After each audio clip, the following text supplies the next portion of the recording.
ஒப்பந்த பத்திரத்தின் முத்திரைத்தாள் 1000% ஏற்றம். ரூபாய் 20 இருந்து ரூபாய் 200க்கு ஏற்றப்பட்டிருக்கிறது. மேலும் ஒவ்வொரு பத்திரத்தினுடைய தன்மைகளை பற்றி நமது கடையறி டிவியில் பார்க்க போகிறோம். குத்தகை பத்திரம், தானப்பத்திரம். இந்த குத்தகை பத்திரம், தானப்பத்திரம் இருக்கா? பத்திரப்பதிவு செய்யும்போது இந்த ஆவணங்களின் அவசியத்தை பாருங்க. சொத்துக்களை வாங்கி பத்திரப்பதிவு செய்யும்போது சில வகையான ஆவணங்கள் முக்கியத்துவம் பெறுகிறது. அந்த வகையில் அத்தகைய ஆவணங்களின் பெயர்கள் என்ன, பத்திரங்களின் வகைகள் என்ன என்பதை பற்றி சுருக்கமாக நமது கடையறி டிவியில் தெரிந்து கொள்ளுவோம். சொத்துக்களை விற்பனை செய்பவரிடமிருந்து உங்களுடைய பெயருக்கு பதிவு செய்யப்படுவதையே ஆவணமாக கருதப்படும். இந்த ஆவண பத்திரங்களை பத்திரமாக பாதுகாப்பாக வைத்திருக்க வேண்டும்.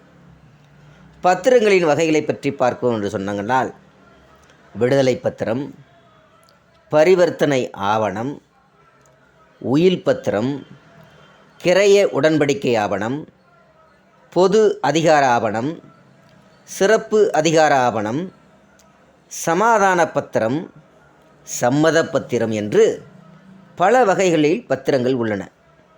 அதைப்போல கிரய பத்திரம், செட்டில்மெண்ட் பத்திரம், பாகப்பிரிவினை பத்திரம், தானப்பத்திரம், குத்தகை பத்திரம், உறுதிமொழி பத்திரம், அடமான கடன் பத்திரம், வாடகை ஒப்பந்த பத்திரம், அடமான கடன் பத்திரம் என்றும் பல வகைகளில் பத்திரங்கள் நடைமுறையில் பயன்படுத்தப்படுகிறது. இந்த கிரய பத்திரம் ஒரு தனியார் நிறுவனம் அல்லது தனிநபர் அல்லது குடும்ப உறுப்பினர்கள் அல்லது பங்குதாரர்கள் தன்னுடைய அல்லது தங்களுடைய அல்லது தனியார் நிறுவனத்தினுடைய சொத்துக்களை தனிநபருக்கோ குடும்ப உறுப்பினர்களுக்கோ பங்குதாரர்களுக்கோ தனியார் நிறுவனம் உள்ளிட்ட இன்னொருவர் பெயருக்கு பணத்திற்காகவோ பொருளுக்காகவோ அல்லது மற்றொரு பிரதிநிதி பலனுக்காகவோ ஆவணம் மூலம் சொத்து உரிமை மாற்றம் செய்து கொடுப்பது கிரய பத்திரம் ஆகும். இந்த செட்டில்மெண்ட் பத்திரத்தை பற்றி பார்த்தோம் என்று சொன்னால், தன்னுடைய சொத்துக்களை அவரது விருப்பத்தின் அடிப்படையில் தனது இரத்த சம்பந்தப்பட்ட வாரிசுகளுக்கும் மெய் காப்பாளர்கள் உள்ளிட்ட மூன்றாம் நபர்களுக்கும் அவரது எண்ணப்படி பிரித்து எழுதி வைக்கப்படும் ஆவணம் செட்டில்மெண்ட் பத்திரமாகும். இந்த பாகப்பிரிவினை பத்திரத்தை பற்றி பார்த்தோம் என்று சொன்னால், ஒருவரது சொத்துக்களை அவர் இறந்த பிறகு அவருடைய நேரடி வாரிசுகள் மற்றும் வாரிசுகளின் வாரிசுகளுக்குள் சரிசமமாகவோ அல்லது அவர்களின் விருப்பத்தின் பெயரிலோ பிரித்து தனித்தனியாக சம்பந்தப்பட்டவர்களது பெயருக்கு ஆவணமாக பதிவு செய்து கொடுப்பதே பாகப்பிரிவினை பத்திரம் என்பார். இந்த தானப்பத்திரத்தை பார்த்து பார்த்தோம் என்று சொன்னால், ஒருவருக்கு சொந்தமான சுய சம்பாதித்த சொத்துக்களை குடும்ப உறுப்பினர் மற்றும் மூன்றாம் நபர் என யார் ஒருவருக்கு பணம் அல்லது வேறு பிரதிபலன் போன்ற எவ்வித பயனையும் எதிர்பார்க்காமல் தாமாக முன்வந்து தானமாக எழுதி கொடுக்கும் ஆவணம்தான் தானப்பத்திரம் எனப்படும். இந்த குத்தகை பத்திரத்தை பற்றி நாம் பார்த்தோம் என்று சொன்னால், ஒருவருக்கு சொந்தமான சொத்தின் மீது ஒரு குறிப்பிட்ட தொகையை பெற்றுக்கொண்டு அந்த தொகைக்கு ஈடாக வட்டி ஏதுமின்றி சம்பந்தப்பட்ட சொத்தை அனுபவித்து கொள்ளும் உரிமை வழங்குவதுதான். ஒருவேளை நிலமாக இருந்தால் விவசாயத்தை மேற்கொள்வதற்கு வருடத்திற்கு ஒரு குறிப்பிட்ட தொகையை நிர்ணயித்து பெற்றுக்கொண்டும் அல்லது விளைகின்ற தானியத்தில் ஒரு பகுதி என நிர்ணயித்து பெற்றுக்கொள்ளும் வகையில் எழுதி கொடுக்கும் ஆவணம் குத்தகை ஆவணம் எனப்படும். உறுதிமொழி பத்திரத்தை பற்றி பார்த்தோம் என்று சொன்னால், சொத்தின் மீது அல்லது ஆவணத்தின் மீது தனிநபர் அல்லது நிறுவனம் சொல்ல நினைப்பது, செய்ய நினைப்பது, மாற்றியமைக்க நினைப்பது, அதில் குறிப்பிடும் விவரங்கள் அனைத்தையும் உண்மையாக நிறைவேற்றும் வகையில் எழுதி கொள்ளும் பத்திரம் உறுதிமொழி ஆவணமாகும்.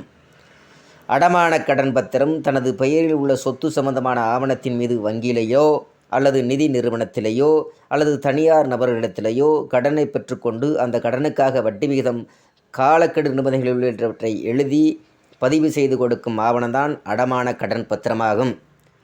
இந்த பிழை பத்திரம், அதாவது பிழை திருத்த பத்திரம் என்று பற்றி பார்த்தோம் என்று சொன்னால், பொதுவாக எந்த விதமான ஆவணத்தையும் எழுதி பதிவு செய்யும் போது அதில் ஏற்படுகின்ற தவறுகளை சரி செய்யும் வகையில் பிழையை நீக்கி, குறிப்பாக சொத்து விவரத்தில் பிழை, 4 பக்க எல்லைகள் மற்றும் அளவுகளினுடைய பிழை, புல எண் அல்லது உட்பிரிவு எண்ணில் பிழை, தாய் பத்திர எண் குறிப்பிடுவதில் பிழை போன்றவற்றை சரியானவற்றை எழுதி பதிவு செய்து கொள்ளும் ஆவணம் பிழை திருத்த பத்திரம் எனப்படும். இந்த வாடகை ஒப்பந்த பத்திரத்தை பற்றி பார்த்தோம்னு சொன்னால், தங்களுக்கு சொந்தமான சொத்தின் மூன்றாம் நபருக்கு அல்லது நிறுவனத்திற்கு வாடகைக்கு விடும் இனங்களின் முன்தொகை, மாத வாடகை, மின் இணைப்பு கட்டணம், குடிநீர் மற்றும் கழிவுநீர் வரி, பராமரிப்பு கட்டணம் மற்றும் உபகரணங்கள், ஒப்பந்த கால அவகாசம், கால நீட்டிப்பு உள்ளிட்ட விவரங்களை குறிப்பிட்டு எழுதி கொடுக்கும் ஒப்பந்த பத்திரம் வாடகை ஒப்பந்த பத்திரம் எனப்படும். உயில் எழுதும் பொழுது மறக்காமல் இவைகள் நினைவில் கொள்ள வேண்டும். அதாவது உயில், வாரிசு இல்லாத சொத்துகள் யாருக்கு சேரும்? உயில் எழுதும்போது விவாகரத்தாகி மறுமணம் செய்து கொள்ளாத பெண்ணின் மகனுக்கும் கணவரின் பூர்வீக சொத்தில் பங்கு இருக்கிறதா? வாரிசு இல்லாத சொத்து யாருக்கு போகும் என்ற சந்தேகங்கள் பரவலாக இருக்கிறது. உயில் எழுதுவது என்பது ஒருவரின் அடிப்படை உரிமையாகவும் அவரது கடைசி ஆசையாகவும் கருதப்படுகிறது. உயில் எழுதியதுமே நம்பிக்கைக்குரிய 2 பேரிடம் தெரிவித்து வைப்பது நல்லதாக இருக்கிறது. இதனால் உயிலானது உயிருடன் உரிய நேரத்தில் வந்து சேரும். உரிமை கோர முடியுமா என்பதை பற்றி நாம் பார்த்தோம் என்று சொன்னால், 18 வயது நிரம்பிய யாரும் தங்களுடைய சொத்துக்களை உயிலாக எழுத முடியும். சில காரணங்களின் போது மட்டும் 21 வயது நிரம்பியவர் தான் உயில் எழுத முடியும். உயில் எழுதியவர் இறந்த பிறகு உயிலில் குறிப்பிட்ட சொத்து விற்கப்பட்டிருந்தால் சொத்து வாங்கியவரிடம் உயிலின்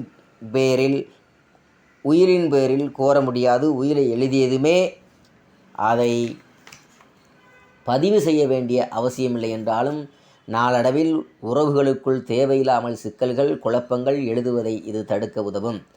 அதை போல உயிலின் நகலை பதிவு அலுவலகத்தில் கொடுத்துவிட்டு இன்னும் சிறந்த பதிவு அலுவலகத்தில் கொடுத்து விடுவது இன்னும் சிறந்ததாக இருக்கிறது.